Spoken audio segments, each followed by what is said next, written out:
Namaste viewers, welcome to Avinash Bio category.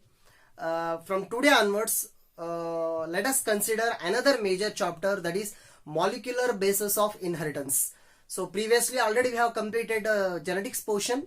So this is the molecular base for that chapter also, if you consider. From your competitive examination point of view, this is at most another important chapter. So from theory point of view also, as well as from competitive examination point of view, this is the major chapter.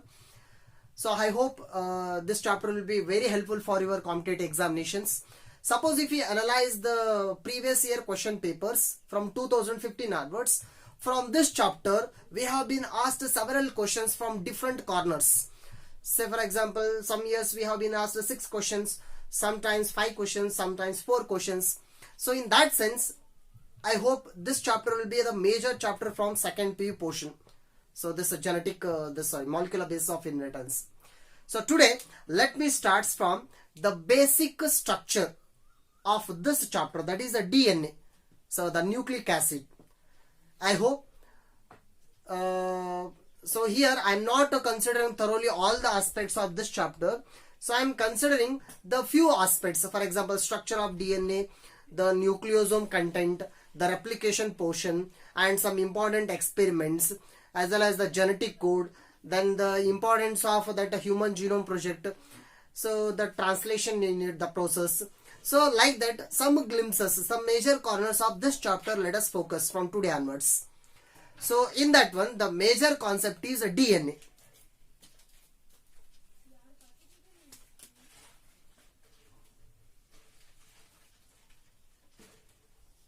So DNA, as already we know, this is the major nucleic acid. We are having 2 types of nucleic acids. So one is a DNA, another one is RNA.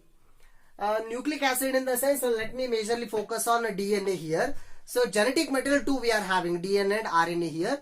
So major one is a DNA. As already we know, the full form of this DNA is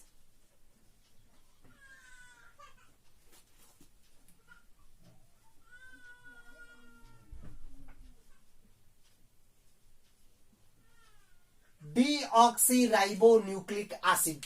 Yes, and here the name itself suggests deoxy, that means removal of oxygen. One oxygen atom has been removed from the sugar of the DNA. So this is the deoxy. And here the ribo, it stands for the sugar name. Ribose. Ribo means here ribose. Ribose, it is a pentose sugar present in the DNA. And why it is considered to be the nucleic acid means it is acidic in nature. DNA is acidic in nature. Why? Because this DNA, it is having the phosphate group coming from the phosphoric acid, and that gives the acidic nature to the DNA.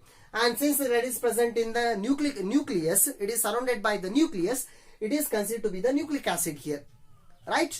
And here this DNA, if we a little bit if we analyze its brief history, so the DNA, first it was isolated by the scientist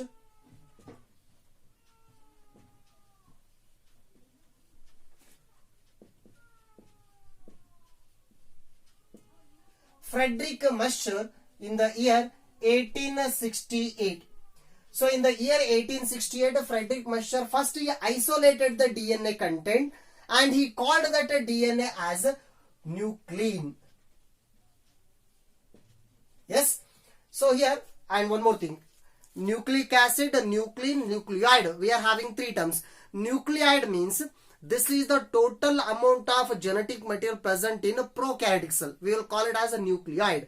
So nuclein means at that time when he isolated the DNA, he did not know anything about the DNA. It's a nature, it's a pH value. So like that aspects, he didn't know anything about that. So just he called it as a nuclear. Why? Because it is present in the nucleus, nuclein. So this nuclein that is isolated by the Frederick Muscher from the pus cell. He isolated this nuclein content from the pus cell, and later on, so other scientists, say for example, Franklin scientist and the Chargaff scientists, they made different experiments to to have the glimpses of that molecular nature of this DNA, they use this X-ray crystallography,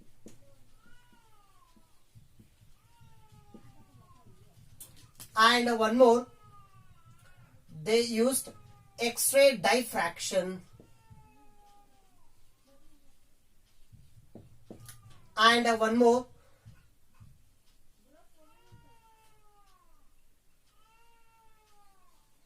Chargaff experiment. So by using all these datas in the year, that is 1953, in the year 1953, two scientists. The first scientist is Watson, and one more is Crick. James Watson and Francis Crick. So Francis Crick is well known for his central dogma concept also. So Watson, Crick, and James Watson as well as Francis Crick, in the year 1953, they gave perfect dimension for the structure of DNA, and that structure now we will refer it as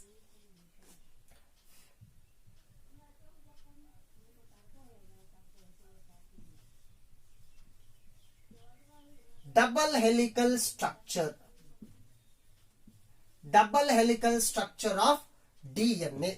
So this is now it is famous like this, double helical structure of DNA, or we will consider it as just in the name of Watson and Crick. Watson and Crick model of DNA also. So here, why it is considered to be the double helix means here two helical structures, strand-like structure. Helical means strand-like structure. Two strand-like structures have been coiled together, have been winded together to form a wind form of a staircase-like structure. So that is the double helical structure of DNA. In 1953, they give the structure and they got Nobel Prize for that one also. And here, if we consider that DNA structure as their components,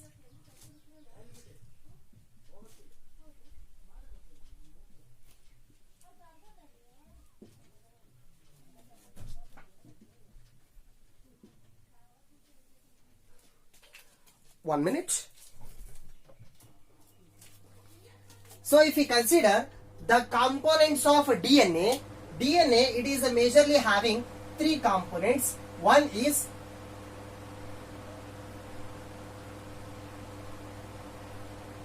nitrogen bases, first component, and the second one is pentose sugar, and the third one is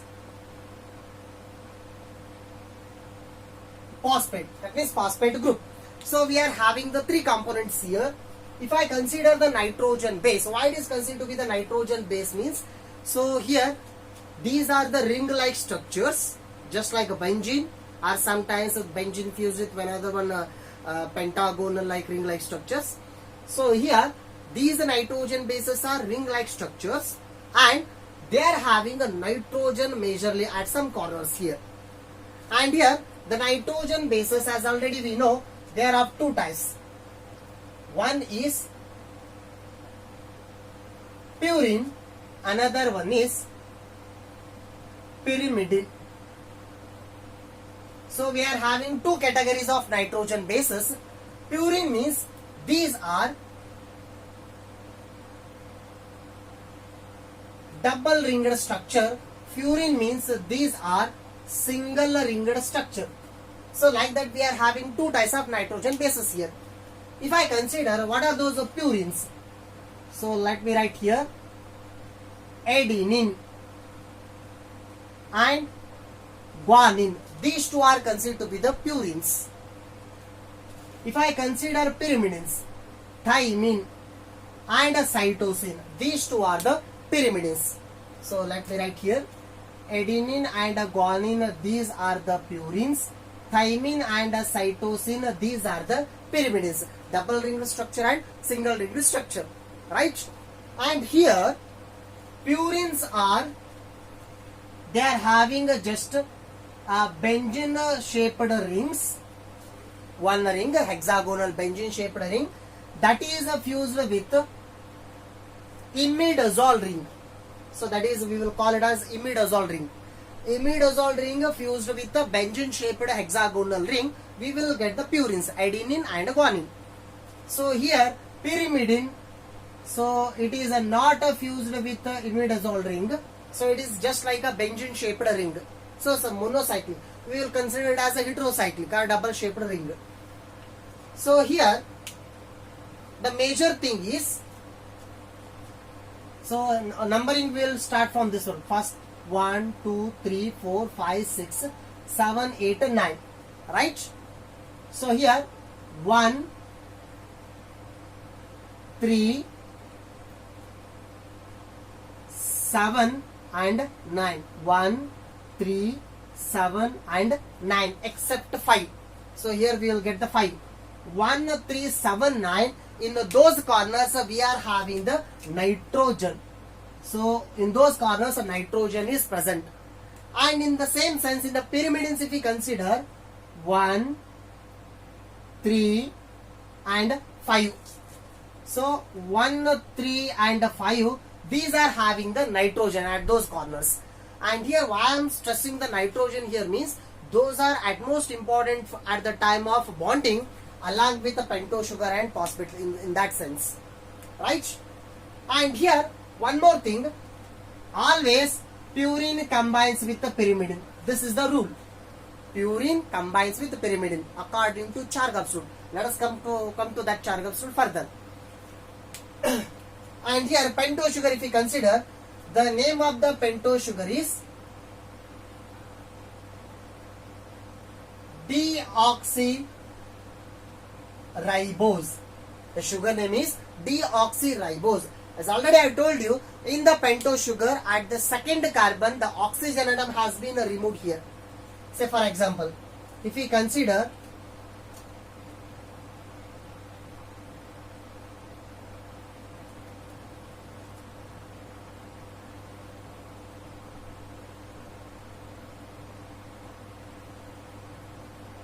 one minute.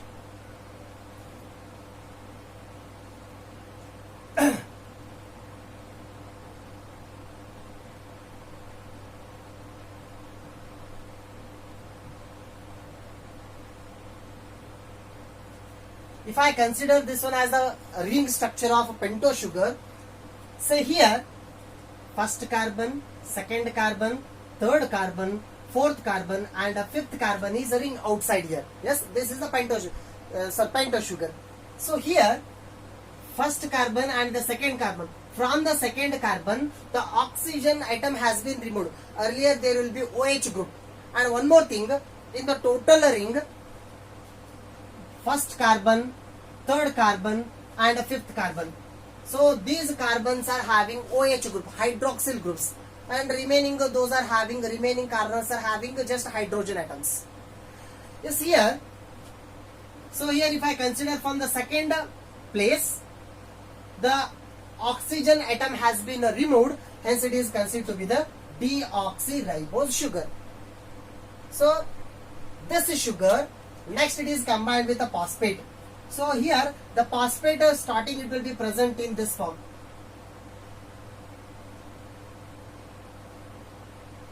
H3PO4, phosphoric acid. When phosphoric acid getting attached to the sugar, so here 3 hydrogen atoms. So these 3 hydrogen atoms are used at the time of bond formation, and the bond that is going to form between the pentose sugar and the ribose, that is a deoxyribose sugar, is that is a phosphoester bond. Yes. So at that time these 3 hydrogen atoms are used.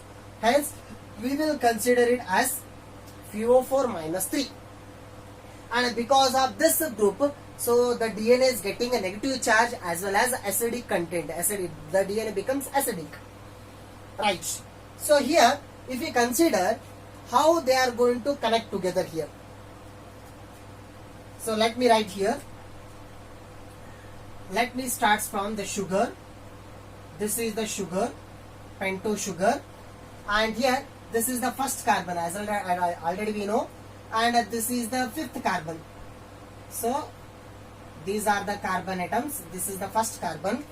The first carbon it is combined with the nitrogen base.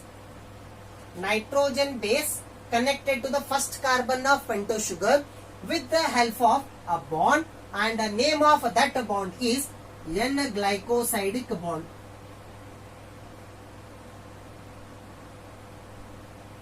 Yes, the bond name is N-glycosidic bond, that means nitrogen base attached, and the bond name is N-glycosidic bond. Here the water molecule has been removed, and to the sugar this side, so here two options are present, the fifth carbon and third carbon, right? And here to the third carbon, this phosphate group is attached, and to the fifth carbon also the phosphate group will be attached if there is the continuation of next nucleotides downside there, right? So here also, while making the bond, so this bond, let me write, this bond we will call it as phosphoester bond.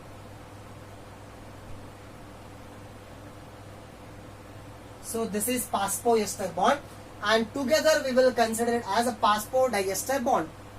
And here at the phosphodiester bond formation after, so here we will consider it as a 3' end. Why? Because the third carbon of sugar connected to this phosphate, this end 3', and this end becomes 5'. So this total strand, if it is continued, it becomes 3' to 5' strand, and its opposite one more strand is there here. Why? Because the DNA is a double stranded. So that side the same structure becomes inverted, that side will get 5' to 3', right? And here nitrogen base, pentose sugar and phosphate, let me consider these three. So phosphate, pentose sugar and nitrogen base, all the three together we will consider it as nucleotide. Yes, we will consider the total thing as nucleotide. In that manner we are having 4 types of nucleotides regarding the 2 type of nitrogen bases. And here according to Chargaff's rule, if I consider here,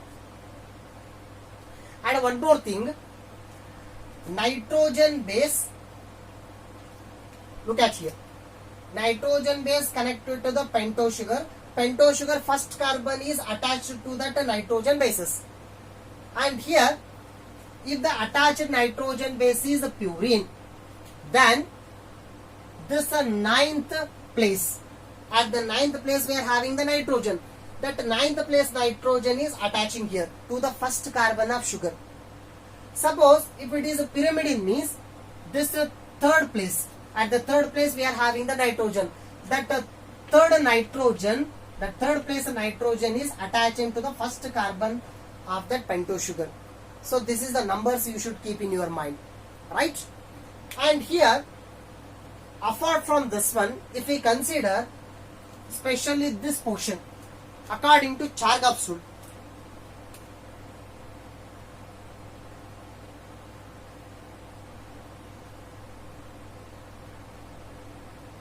so Chargaff is the major scientist who did some major experiments related to this DNA, and he give that equivalence, balancing theory related to the purines and pyrimidines. As already I have told you, purine always combines with the pyrimidine. Why? Because the DNA is a double stranded, we are having 2 strands. So here both the strands are connected by the base pair, right? Let me consider pentose sugar, phosphate, pentose sugar, nitrogen base, all 3 together they form nucleotide. Such kind of one more nucleotide present here, 2 nucleotides together form 1 base pair. Such kind of many base pairs are present in the throughout DNA, right? There pentose sugar and phosphate, only these 2 if we consider, they form backbone of DNA. Like that 2 backbones are present connected by bonds here in between, right? So for that one, how we can say that one means, for all the things we are having Chargaff's rule here. So according to the Chargaff's rule, adenine is equal to thymine. Amount of adenine in the DNA is equal to amount of thymine, and amount of guanine is equal to amount of cytosine. This is the thing. So we can sometimes we can write it like this. In a general, amount of purine is equal to amount of pyrimidine. So this is the thing. Or in another sense we can write A plus G divided by T plus C. A and G, already we know A and G both are purines. T and C both are pyrimidines. That means total quantity of purines divided by total quantity of pyrimidines. If we consider these two, then it is always 1. That is always constant 1. How it is so? Say for example, in the DNA, let me write here. In this DNA, there are many base pairs, and here say for example 100 base pairs are present. This is the question. So in the total stretch of DNA, 100 base pairs are present. Out of 100 base pairs, 20% base pairs are adenine. Yes, 20% base pairs are adenine. Then find out quantity of cytosine. Adenine 20%. What about cytosine number? If the question is like that, now let us consider total number is 100. Total base pairs are 100. Yes, out of 100, adenine is 20%. Then what about cytosine? The question is cytosine how much? So to find out that one, let me consider. I think I'll drop this one.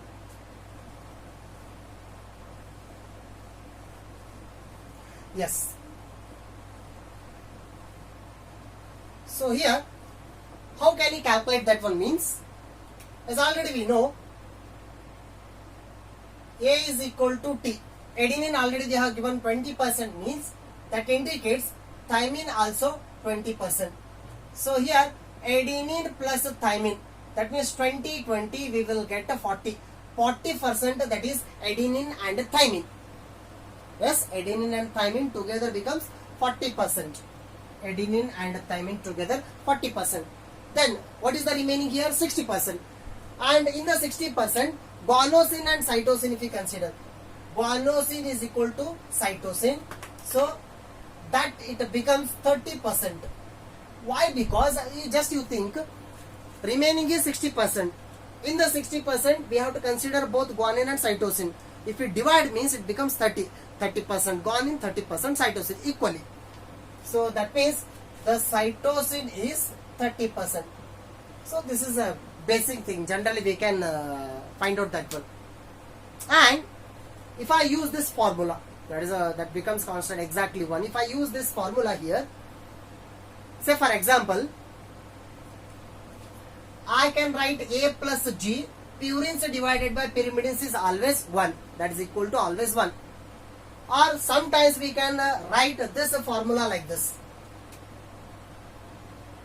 Adenine plus thymine divided by guanine plus cytosine. This is always constant. Yes. Adenine plus thymine divided by guanine plus cytosine is always constant. For species. For particular species, this value is constant. How? Say for example, let us consider that one only. Adenine is 20%. Right? Adenine 20% and thymine also 20%. Guanine and cytosine both are 30%. So it becomes 40 divided by 60. So I can write it 4 by 6. 4 by 6 means we will consider 2 by 3. So here 2 by 3, this is the constant value for one particular species. It will not change. Whatever the number it might be, but it is always fixed. Suppose if this value show any variation, then we have to confirm there is something mutation in the DNA or the species is changed. So on this basis, the the scientists are going to find out any new species in the microorganisms. They are going to check a new strain, whether it is becoming new strain or old strain. They are going to check the isolated organisms, right? On this basis only. So this is the utmost important concept that is given by the Chargaff's rule, we will call it as. So Chargaff rule is applied perfectly for any genetic material, that is, right? And here that DNA content, if we consider, so let me consider the DNA structure with its datas.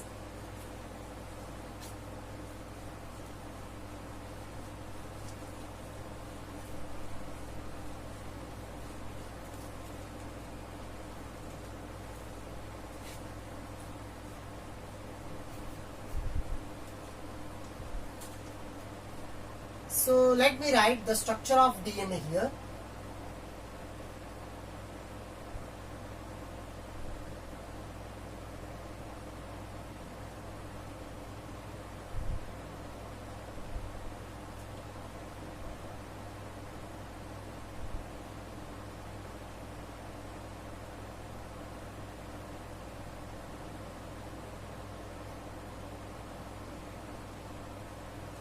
Yes. Say if I consider this structure of DNA, roughly I have drawn here. So all of these are the base pairs of the DNA, right? So all of these are the base pairs of DNA. So as already I told you, DNA is having two strands. Both the strands are winded, and total thing is, this DNA, it is a winded or rotated in the right-handed fashion. That means in the right-handed fashion the DNA is rotated. We will consider this DNA as BDNA. Right. This is the BDNA. So let us come to know after further what are the types of DNAs here. This is the BDNA, and here we are having 3' 5' and this one 5' 3'. So here in this DNA, we will consider this line as backbone of DNA, and this is made up of sugar and phosphate linkage. Sugar, phosphate. So this is the backbone of DNA. We are having two backbones of DNA here, and this DNA, and of course these are considered to be the base pairs. And this meaning is not exactly right here. Here the base pair, that line indicates the linkage of two nitrogen bases exactly. So here in this DNA, if we consider, let me mark.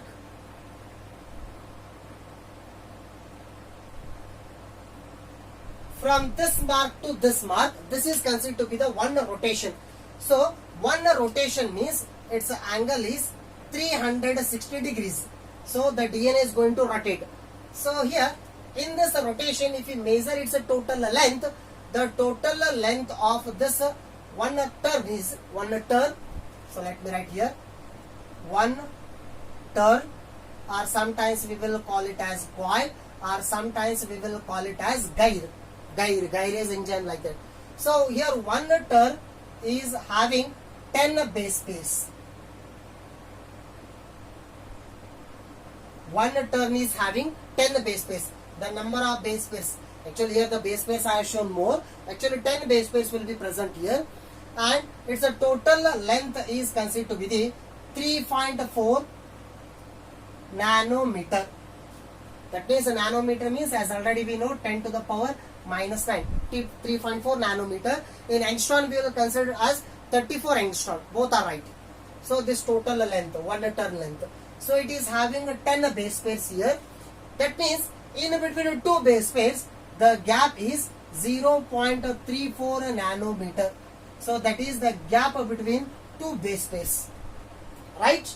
And here 10 base pairs, just if I consider 10 base pairs, 10 base pairs are rotating in one turn at 360 degrees. That means two successive base pairs if I consider, so the rotation is 36 degrees. Angle of rotation between two base pairs, two successive base pairs is 30 degrees. And here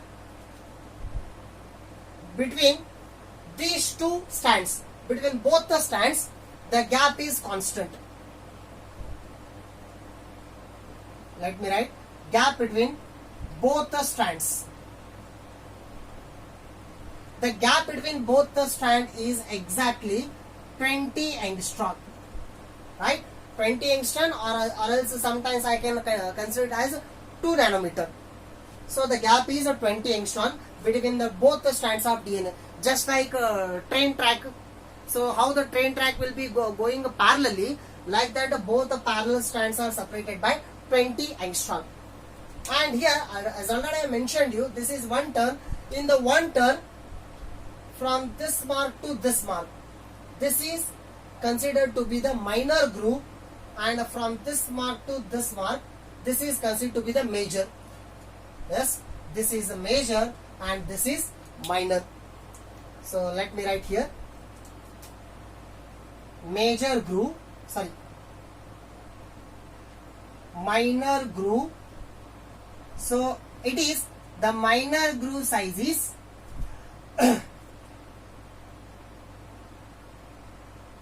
1.2 nanometer, and the major groove is 2.2 nanometer. That means both together it becomes 0.34 nanometer, the total one term, major and minor. And here in the major groove, so here histone proteins have been attached at the time of DNA packing. So these are the attachment of histone proteins. So histone proteins get attached here. So during the time of package of DNA here. So these are the some basic things we can keep in our mind. Some related concepts here. And here we are having some types of DNAs here.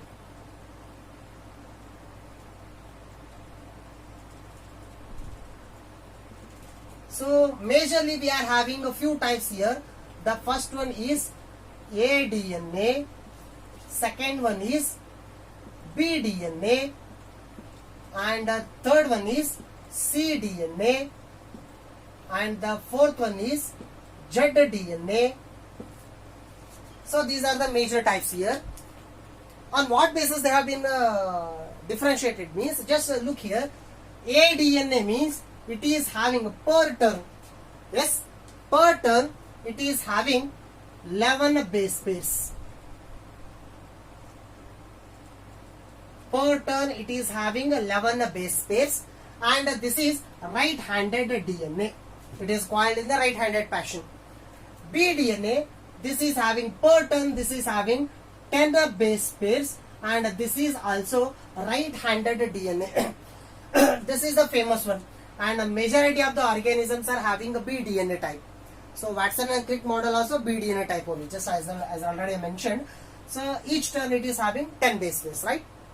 And cDNA, each turn it is having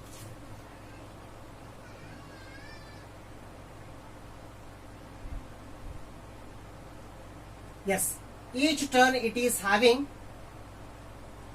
9 base pairs, and this is also right-handed DNA, 9 base pairs. And a special mention, if you consider zDNA, it is having 12 base pairs. And this is majorly, this is left-handed DNA, left-fashioned DNA. It is coiled in the opposite manner, left-handed.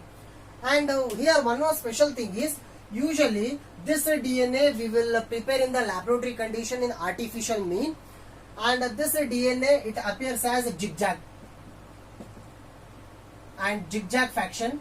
Because of that reason we will use the term zDNA. And this DNA sometimes we can observe at the starting position of our gene, our expressing gene. That means at the promoter region, at some locations in that manner we can observe this zDNA. And the special thing is it is left-handed DNA. Remaining all those are the right-handed DNA. And we are having some other mentions here. One more is circular DNA. So this circular DNA, That means it is not having any two perfect ends, and ends have been joined. It is present in the circular form. Either it may be in single stranded DNA form or double stranded DNA form. This circular DNA usually we will observe in bacteriophage, or sometimes we can majorly we will observe in a bacteria, and we can observe in a mitochondria, and we can observe in chloroplast. So in these mitochondria, chloroplast, our cell organelles, that means plant and animals, higher organisms cell organelles, and in the bacteria and bacteriophages also we can observe the circular DNA. And in a bacteria, this circular DNA usually we will refer it as plasmid, right? We will consider as plasmid. And one more special mention we are having right here, that is palindromic DNA.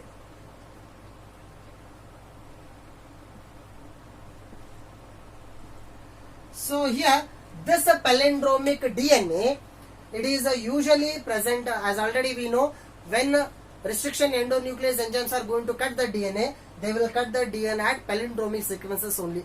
So palindromic sequences means 3' to 5' and 5' to 3'. The base pairs are, that means the nucleotides are having the same reading pattern. Those are palindromic DNAs here. Say for example, Gattac, GAATTC, Gattac. So that is in on one strand. In the reverse strand, the same sequence becomes reversed here. Meaning is same, that is palindromic DNAs are there. So along with that one, we are having some unusual DNA bases.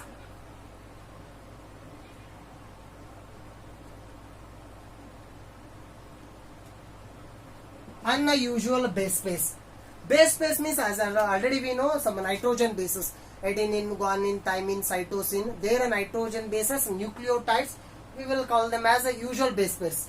But here, sometimes in a DNA or in the RNA, we will observe some unusual base pairs.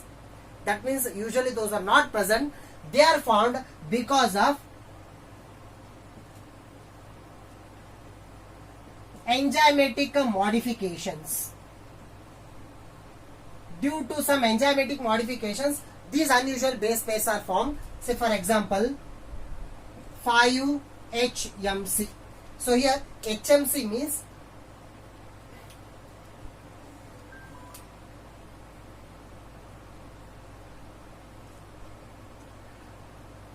hydromethylcytidine. Hydromethylcytidine. So this is the unusual base pair, and this base pair present in bacteriophage DNA. And the main speciality of this kind of unusual base pairs is, if this kind of base pair present in the DNA of bacteriophage, means that bacteriophage will be resistant to the nuclease enzymes of host cell. So that is a special thing here. And if you consider some other examples are, so others are those some unusual base pairs are present in tRNA also. So in a tRNA also we can see this kind of unusual base pairs. They will give the specific property to that tRNA for that particular tRNA work. Say for example, in the tRNA we are having some loops. tRNA we are having some loops. In the loops we can see the unusual base pairs, and those base pairs will help in attachment of tRNA to the ribosome unit, yes, at the time of translation process. So just once in your textbook or in any other book, once see what are the unusual base pairs present in the tRNA. Just you once observe that one. Yes. So I hope today we have seen some basic, not only basic, some major concepts related to the DNA apart from your textbook, which are at most important for your competitive exams, right? So in the next video, let us see the packaging of DNA. That means how the DNA is going to be packed. So related its aspect. Yes, thank you.